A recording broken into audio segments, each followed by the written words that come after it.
Thank you, Paula. Good morning, and welcome to the Unitarian Universalist Fellowship of San Miguel de Allende. My name is Knox. I'm a member of the Sunday Service Committee, and I'm happy to be your service leader today.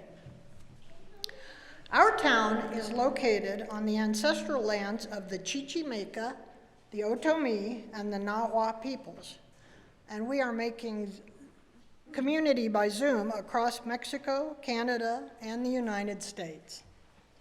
You are all welcome here. Wherever you are, whatever your religious background or lack thereof, and whoever you love, you can bring your whole self here. After the service today, those on Zoom are invited to stay connected and visit with others in a discussion of today's topic, and also you can visit with the speaker on Zoom after the service today.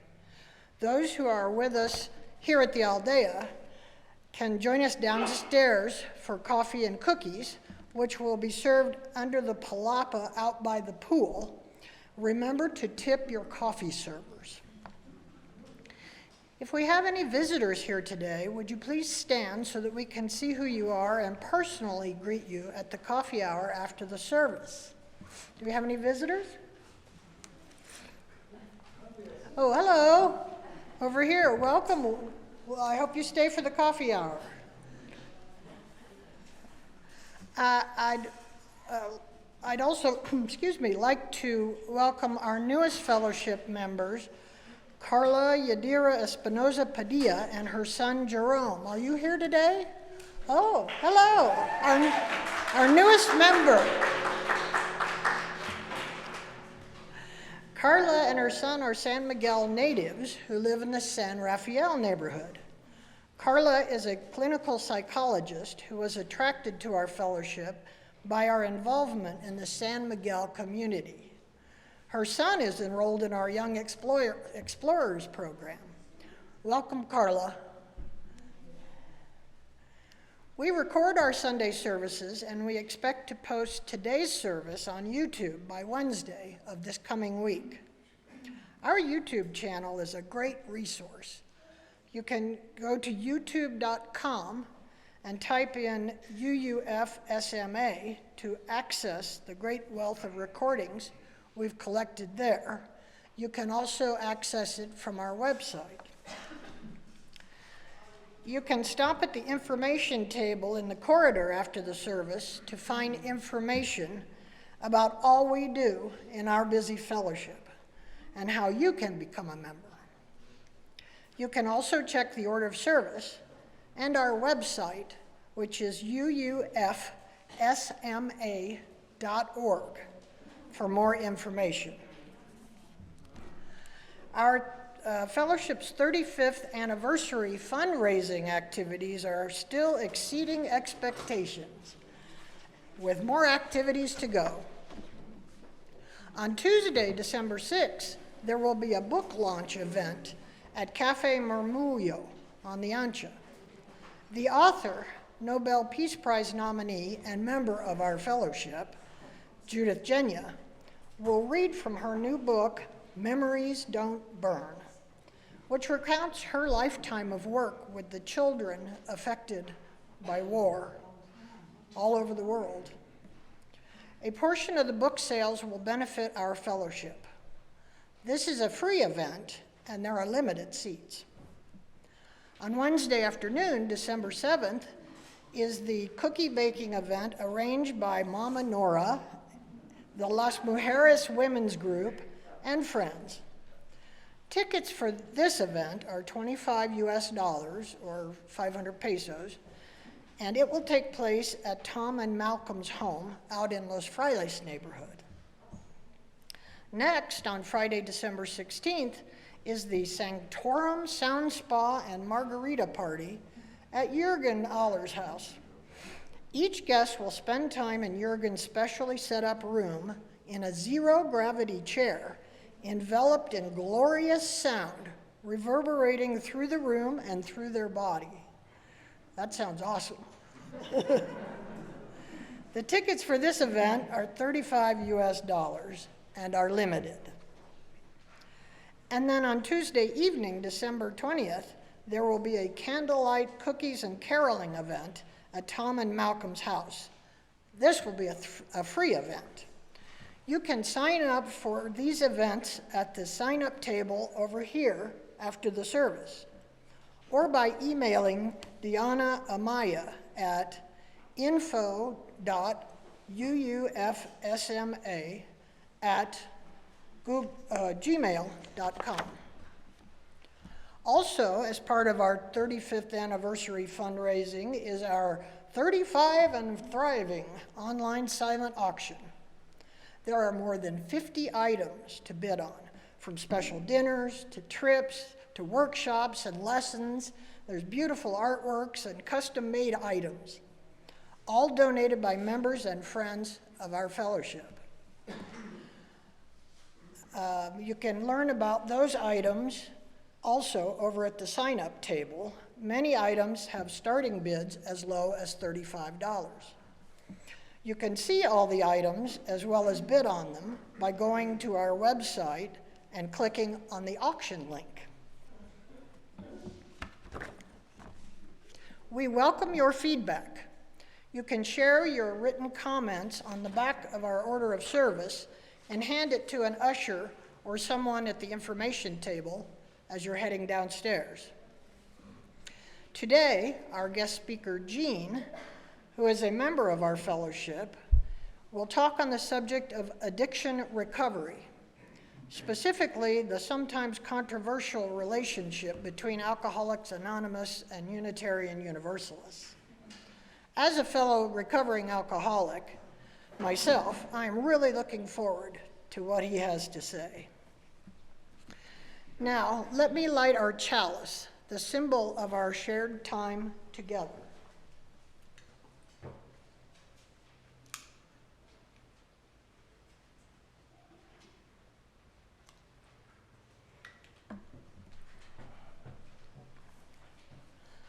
To worship is to stand in awe under the stars. To worship is to be silent, receptive, before a tree astir in the wind, or the passing shadow of a cloud. To worship is to work with dedication and with skill, and to pause from work and listen to a strain of music. To worship is to sing with the singing beauty of the earth.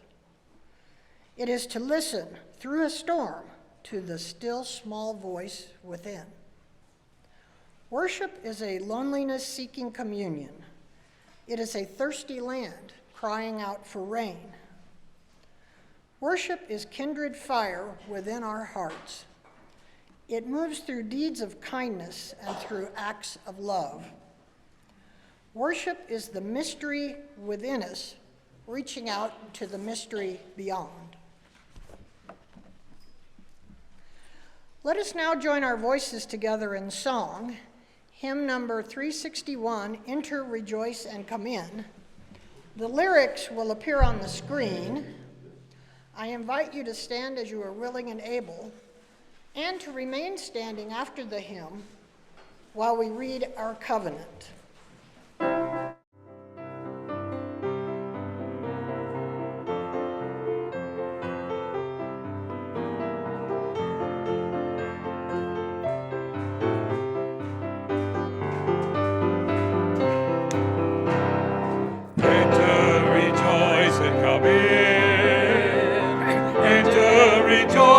Come in. Today will be a joyful day.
our lives and the lives of others. This is our covenant. I don't see Deanna. Do you want to do the covenant in Spanish? Yes. Or, it's right here.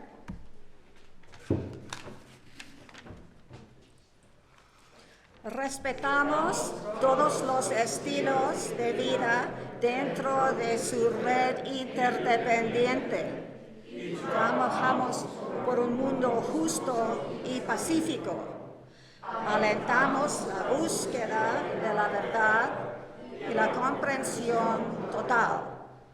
Nos esforzamos por mantener compasión en nuestras relaciones y buscamos valores que beneficien nuestras vidas y las vidas de los demás.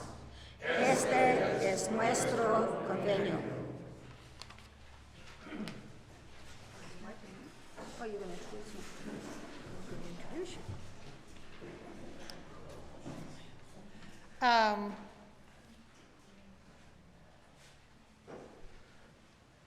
Where am I? Oh, well, that was Hilary Toyryla at the podium. And I was just getting ready to introduce her to do the joys and concerns this week. It's a special time in our service where we acknowledge some of the heartfelt joys, sorrows, and concerns expressed by our members. If you would like to express something in an upcoming service, you can do so by emailing our minister. Those of you on Zoom today can type in the chat box.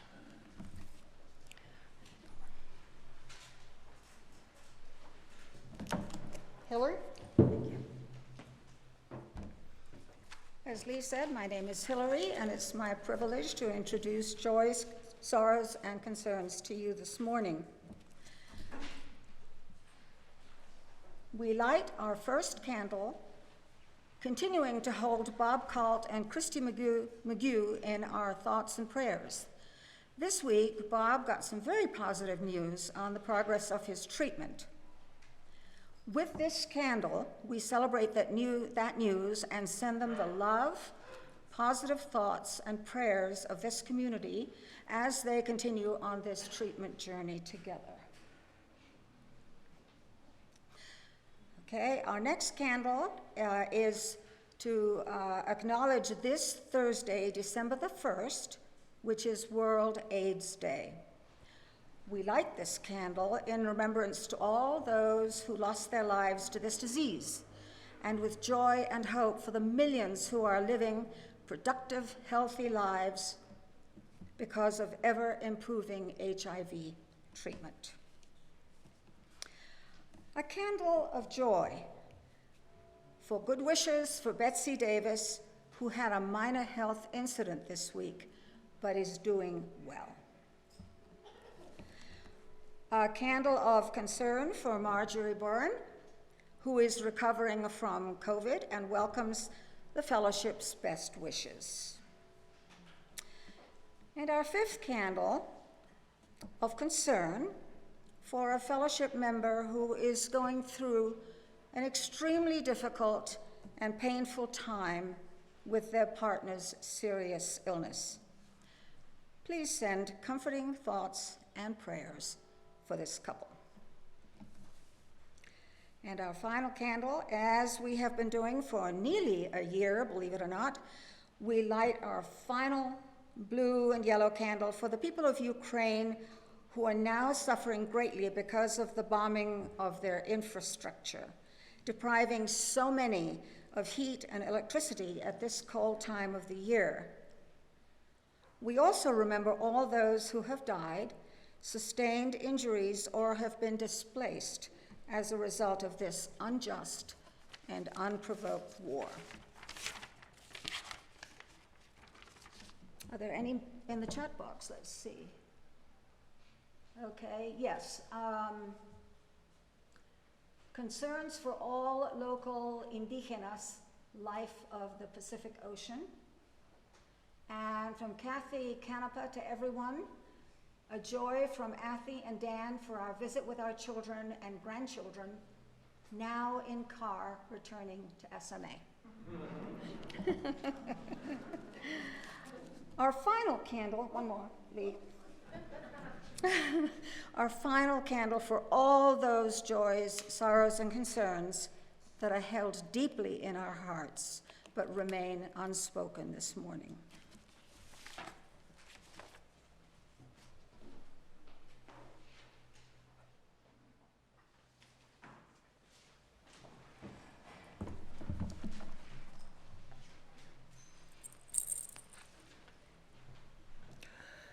We Unitarian Universalists have some principles that we believe and affirm in common. One of those, our third principle, calls us to acceptance of one another and encouragement to spiritual growth in our congregations. Acceptance of one another could just mean politeness in most of our interactions, keeping things smooth and friendly amid our many eccentricities. I mean, we all have some odd behaviors that can get in each other's way, or in our own way, or in the way of getting things done. We all have our weird little quirks, our pet peeves, our idiosyncrasies that require mutual tolerance. I know I do, possibly weirder than most. But is this what is meant by acceptance of one another? That we merely bypass friction as much as possible so that we all can get along? Acceptance of one another can just be a passive state, a peaceful but superficial coexistence that doesn't really make contact and doesn't risk anything. But is that why we are here? Did we not each, in our own way, seek out this place where we could truly connect, where we could risk relationship, where we could come to matter to others and they to us, where we could grow and experience life more fully? Acceptance of one another can be a transformative process when it involves an encounter that pushes the edges of comfort. It becomes transformative when we take a chance and reveal something about ourselves, or when we are willing to be open and sensitive to another person's disclosure. A principle of mutual acceptance allows for each person to speak and to be heard. It allows each person to ask questions and perhaps challenge the other, yet without the implication that either is wrong, nor would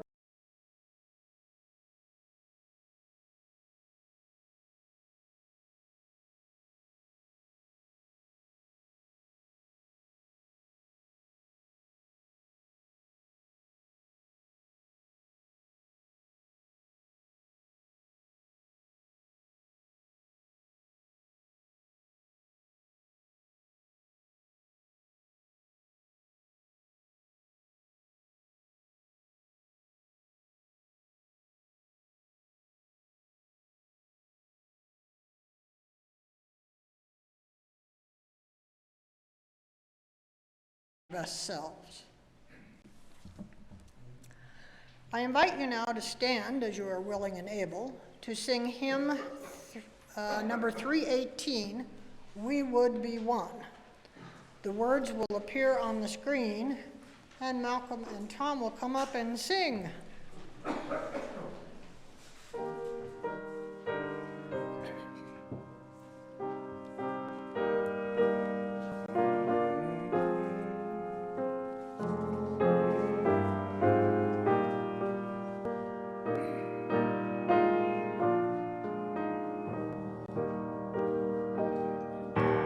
We would be one, as now we join in singing.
I'm pleased to offer the introduction to the offering today.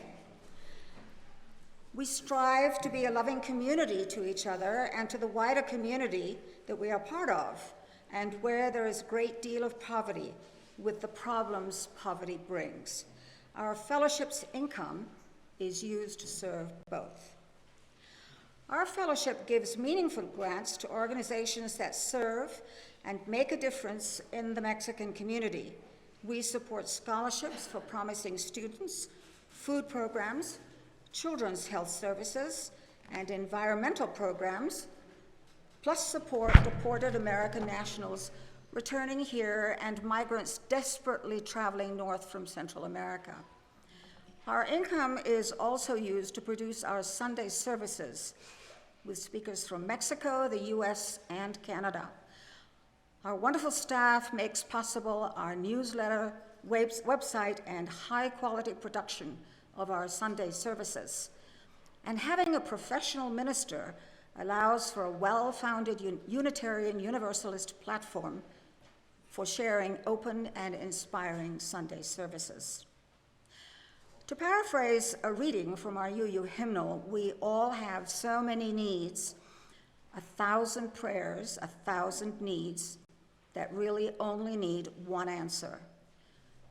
Let the world not be indifferent. And may we live and be with each other in the way that shows this truth, whatever the day begins.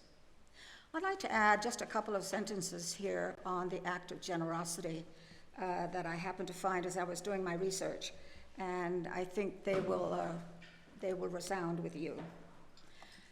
Generosity consists not on the sum given, but the manner in which it is bestowed. Generosity is giving more than you can, and pride is taking less than you need. And finally, I truly believe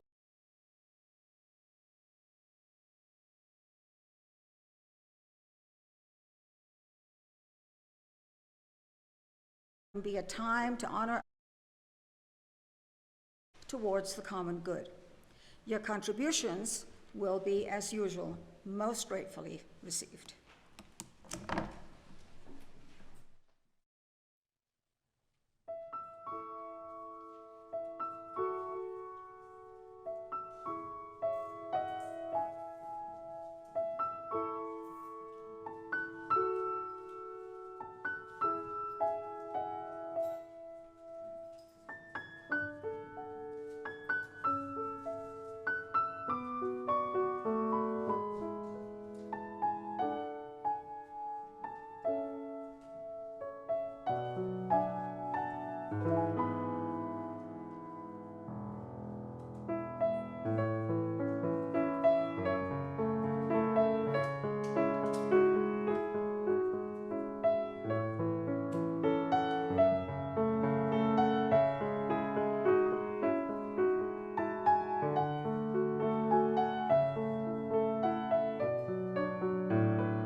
Thank you, Paula.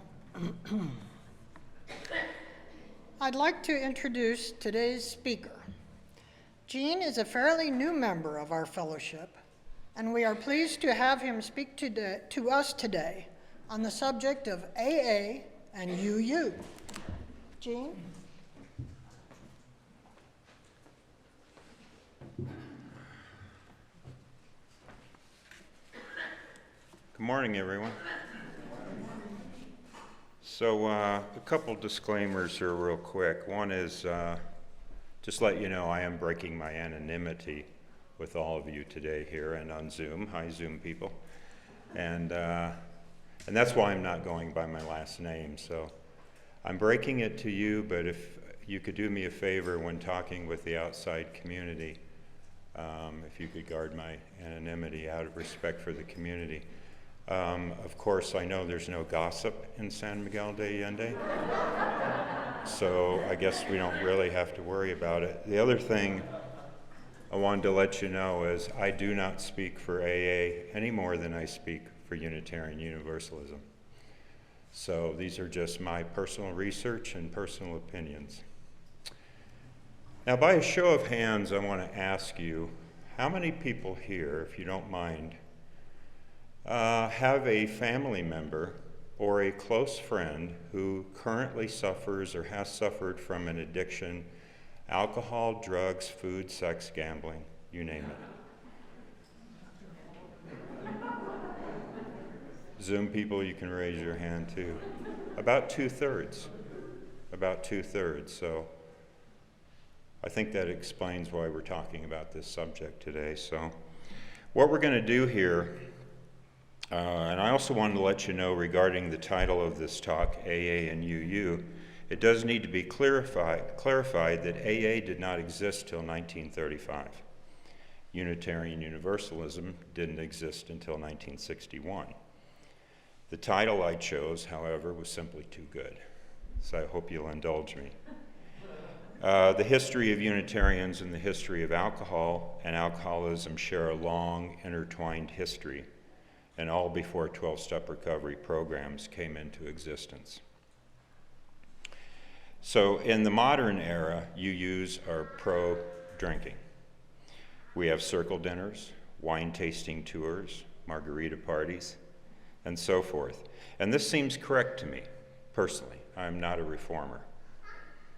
However, it is so interesting given our history and our close alliance with the temperance movement. In short, Unitarians have done a 180. So let me start at the beginning. And this is going to be a lot of history. Sorry, buckle up. I'm going to go through 2 centuries in 20 minutes.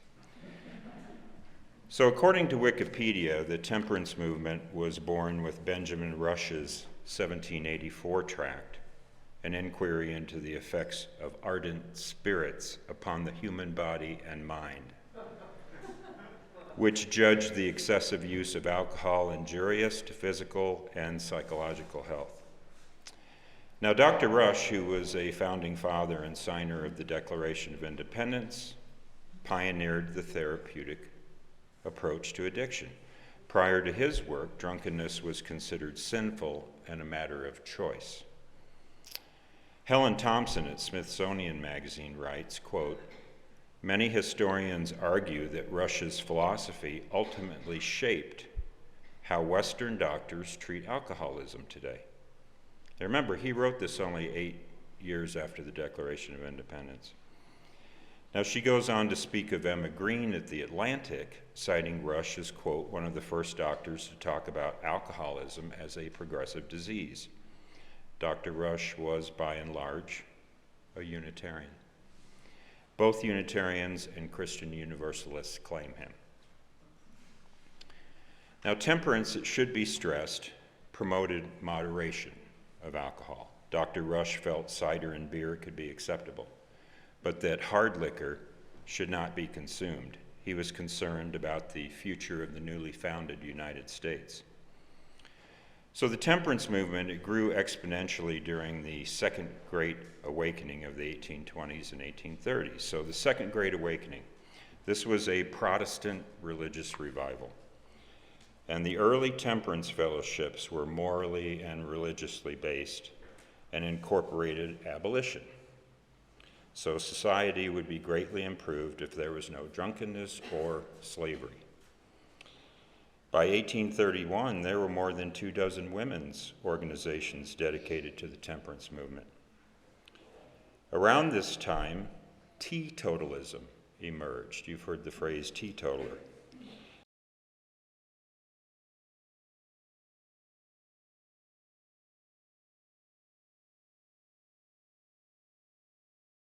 Women's rights were bundled with either abolition or temperance and or teetotalism. So this bundling of causes will be a common theme for the next several decades. So soon the suffragette movement grew out of the first wave of feminism. Many cite the beginning as the Seneca Falls Convention of 1848. So in the mid-19th century, it was almost impossible to be a first-wave feminist without supporting abolition, suffrage, and either temperance or abstinence. It was all a package deal.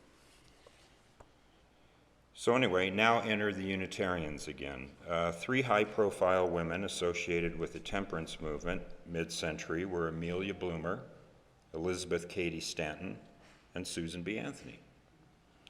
Now, Plummer, who was an Episcopalian, actually introduced the Unitarians, Stanton and Anthony, to each other in 1851. And when Anthony was barred from speaking at the New York State Temperance Convention the following year because she was a woman, she and roughly 500 other women formed the Women's State Temperance Society. So Stanton was named president, Anthony was the energetic force behind the scenes, and many activists considered temperance to be a woman's rights issue. Because of laws that gave husbands complete control of the family and its finances. After the Civil War and the Emancipation Proclamation, slavery did lose some steam as a prominent issue, at least politically, in the United States, and at the same time the Prohibition movement gained momentum. The National Prohibition Party was founded in 1869, and that same year, Anthony and Stanton formed the National Women's Suffrage Association. Known as the NWSA, it was in response to the 15th Amendment, granting black men the right to vote, but denying women the right to vote. So it's interesting that prohibition and suffrage rose to prominence at exactly the same time. And although the two organizations had separate agendas, the NWSA delegates commonly represented temperance unions. A concurrent organization, the American Women's Suffrage Association, was formed the same year, but eventually the NWSA and the AWSA merged. So, although Anthony had begun to focus less on temperance and more on suffrage, the political train was in motion. 4 years later, in 1873, and this is all during Reconstruction, by the way, the Women's Christian Temperance Union was formed, promoting both prohibition and suffrage. The most famous member was Carrie Nation. Now, an important organization in the advancement of suffrage, the WCTU became an ally and, by association, put prohibition in the spotlight. So the two organizations were now forever linked. On the state's level, Wyoming and Utah had allowed women to vote. In the 1890s, Colorado and Idaho passed state ballots. In between the last two states passing ballots, one Bill Wilson, co-founder of Alcoholics Anonymous, was born on Thanksgiving Day, 1895. His mother was a supporter of temperance, his father an alcoholic. More on that later. In Ken Burns' documentary on prohibition, he states that suffragettes began to separate themselves from the temperance movement in the 20th century. Many state ballot propositions to give women the right to vote were roundly defeated because of political action by the breweries and distilleries. Things got especially nasty in Michigan in 1912. The separation worked. Soon the 18th Amendment was ratified, launching the era of prohibition, and the very next year, U.S. women gained the right to vote. Let's talk about Bill Wilson. He's not a household name, yet at the end of the 20th century, Time magazine named him one of the 100 most influential people of the century. Born 150 miles and 50 years from Thoreau's Walden, Wilson would absorb the staunch individualism of Vermonters. He was raised a Congregationalist, which is interesting because there was a split in the Congregational Church in 1825, which led to the formation of the American Unitarian Association at Boston. His parents divorced when he was young, which was somewhat unusual in that region, and as a result, he swore he would never drink alcohol as it had destroyed his parents' marriage. At the age of 11, a temperance group hosted by the Congregational Church asked him to sign a temperance pledge. All the other kids signed it. Bill refused. According to author Susan Cheever in her biography of Wilson, he wasn't going to drink, and he wasn't going to be told not to drink. He never attended church again. He was 11 years old. Depressed and with failing grades, he was moved to a new school. There he prospered. He succeeded at everything, sports, and even getting the girl. Now, this first love of his, her name was Bertha, she took a short trip to New York to remove a tumor and died of complications from surgery. He learned of her death when it was announced in class by the teacher. Now 17 years of age, he was done with God, and his first drink was still 5 years ahead of him. So Bill, later he met Lois Burnham, and they married at her Swedenborgian church before he was shipped off to Europe in 1917. You know, and as an interesting side note, it's got nothing to do with the talk, but she tried to volunteer for the American Red Cross, and she was told that they did not accept Swedenborgians or Unitarians. So Bill had his first drink in 1917, same year that he went to World War I. And he drank for another 17 years. A successful stockbroker, the Depression wiped him out. He and Lois rode the Depression years out in Canada. His drinking progressed. And in time, he began attending meetings of the Oxford Group, a spiritual group founded in 1921. He had periods of success followed by relapses. In 1935, he was staying at the Mayflower Hotel in Ohio while on business. Now, this is ironic for a descendant of Mayflower pilgrims on his mother's side. And remember, he was born on Thanksgiving Day. It was at this hotel that he kept walking past the bar and heard the tinkle of ice and laughter. He needed to talk to an alcoholic.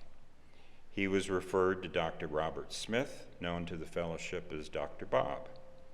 Smith had the shakes and needed to perform surgery. Dr. Bob was a proctologist, and the irony here does not escape me. The day Bob quit drinking in 1935 is considered the first meeting of Alcoholics Anonymous, although that name did not exist yet. Both men were attending separately meetings of the Oxford Group. So 2 years earlier, the 21st Amendment was passed repealing prohibition. President Franklin D. Roosevelt, after signing the bill, announced it was a good time for a beer. Temperance movements continued, but lost members. In fact, you know, this is off script, but temperance societies still exist, and prohibition ones still exist. I just read that maybe as many as 1 in 5 Americans think alcohol should be banished. Whew.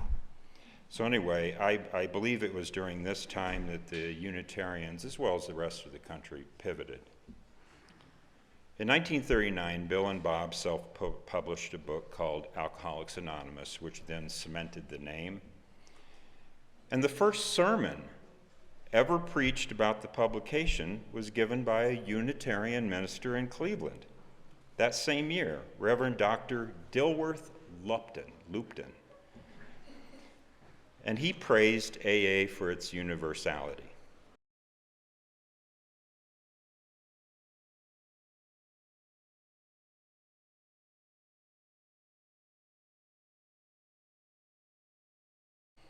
So Reverend Lupton also counseled the group, which was only 100 members, to break from the Oxford group. He warned AA should not be affiliated with any religion. The following year, they took his advice and formally became independent and broke from the Oxford group. And that's interesting because many UUs feel that AA is over-religious.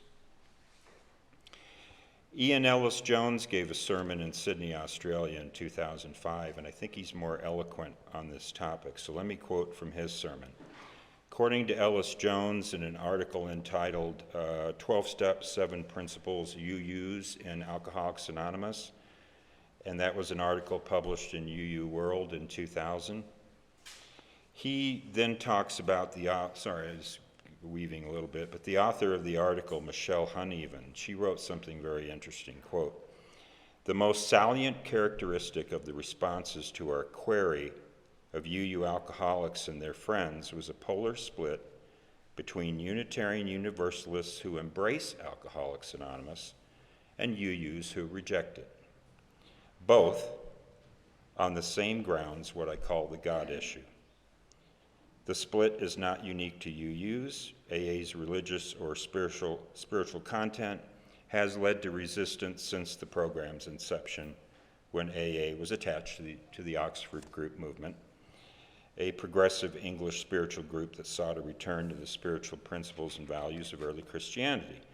She goes on to say, while the God of AA is supposed to be privately defined by each alcoholic for him or herself, in the public imagination, this God of the 12 steps gets too easily conflated with the general Protestant God of our one nation under God. Many agnostics and atheists balk at the very word God, refusing to translate the metaphor. These are her words. And since Unitarian Universalists houses a good many secularists, humanists, agnostics, atheists, not to mention Buddhists, pagans, Hindus, Jews, and other non-Christians, it isn't surprising that the denomination contains a contingent critical of AA. She said about a fifth of UUs responding to the World's Query and follow-up questionnaire said AA is over-religious and therefore unacceptable, ineffective, and even repellent to them. It is probable, therefore, that 1 in 5 of you sitting here today find AA to be over-religious and therefore unacceptable, ineffective, or even repellent. So how many of you, by a show of hands, feel that AA is overly religious? Okay. How many of you feel that it's just right? How many of you think that how many of you feel that it's not religious enough? What did he say? Well, one of the most interesting developments in alternate recovery programs is the emergence of a split on both sides. A lot of people have some familiarity with cognitive-based programs such as SMART recovery, rational recovery, and LifeRing's secular recovery. Fewer people, I suspect, are familiar with one of the fastest growing alternative programs called Celebrate Recovery. It's a fellowship that uses the 12 steps, but adds 8 sequential principles that are understood as a lesson of Jesus' Beatitudes. By some estimates, 5 million people have attended these meetings. And the inference here is that AA is not religious enough. And I find that fascinating. AA, to their credit, does not claim to have the sole answer to sobriety and has numerous passages in their literature about seeking outside help, including therapy. So let's talk about God for a second. So for sure, this is the big turnoff for many UUs. as well as people in general. I facilitated a UU addictions group for 4 years, and God was the major issue this group had a problem with. I respect anyone seeking out secular recovery, but I'd like to provide some context and food for thought regarding all the God talk in AA literature. So what happened was Bill Wilson read the works of William James and Dr. Carl Jung and felt that something needed to replace drinking for a program to work. In 1901, 1902, James gave a series of lectures at the University of Edinburgh, published as The Varieties of Religious Experience, a Study in Human Nature. In his lectures, James stated, quote, and this is really interesting, "The sway of alcohol over mankind is unquestionably due to its power to stimulate the mystical faculties of human nature. Sobriety diminishes, discriminates, and says no. Drunkenness expands, unites, and says yes." Wilson read this around the time of his spiritual experience, which started his sobriety, and the fundamental idea of the need for a spiritual program was planted. So one of Wilson's longtime friends, Roland Hazard, was treated by Dr. Carl Jung in the 1930s. Jung and James were well acquainted. Many years later, Wilson wrote a letter to Dr. Jung and was delighted to receive a lengthy reply. This was 1961, the same year, coincidentally, that Unitarians and Universalists merged. In his reply, Dr. Jung wrote this amazing line, quote, "Alcohol in Latin is spiritus, and you, Wilson, use the same word for the highest religious experience as well as the most depraving poison. The helpful formula, therefore, is spiritus contra spiritum," unquote. In our own UUFSMA pamphlet, we write, and that's this one right here, that while there is a perception that Unitarian Universalists do not believe in God, it is more accurate to say they do not have a single defined concept in which all are expected to believe. We respect scientific discovery, awareness, and the evolution of thought. And I'll skip over the rest of this, but the book of AA states that you can create your own greater or higher power. And I don't know, in my opinion, I think both statements are based in transcendentalism. And frankly, the book Alcoholics Anonymous is full of contradictions, and you can find passages that align with what we wrote in our pamphlet, and you can find passages that contradict our beliefs. So build your case as you will. Well, anyhow,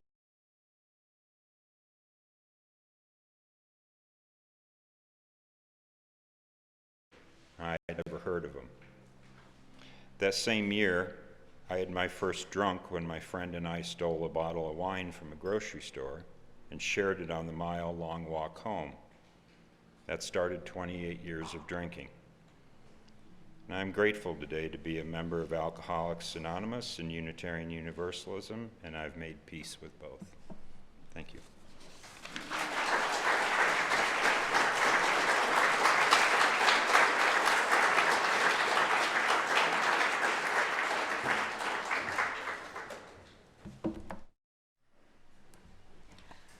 Thank you, Jean.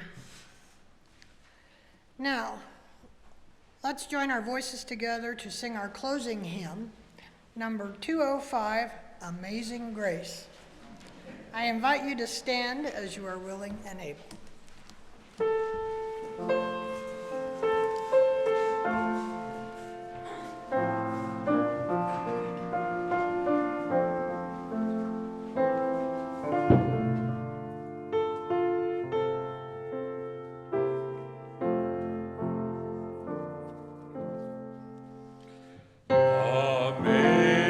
Amazing grace, how sweet the sound that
In closing, I offer these words attributed to the 5th century Indian author Kalidasa. Look to this day, for it is life, the very life of life. In its brief course lie all the verities and realities of your existence. The bliss of growth, the glory of action, the splendor of achievement, all are but experiences of time. For yesterday is but a dream, and tomorrow is only a vision. But today, well lived, makes yesterday a dream of happiness, and every tomorrow a vision of hope. Look well, therefore, to this day. Such is the salutation to the ever new dawn.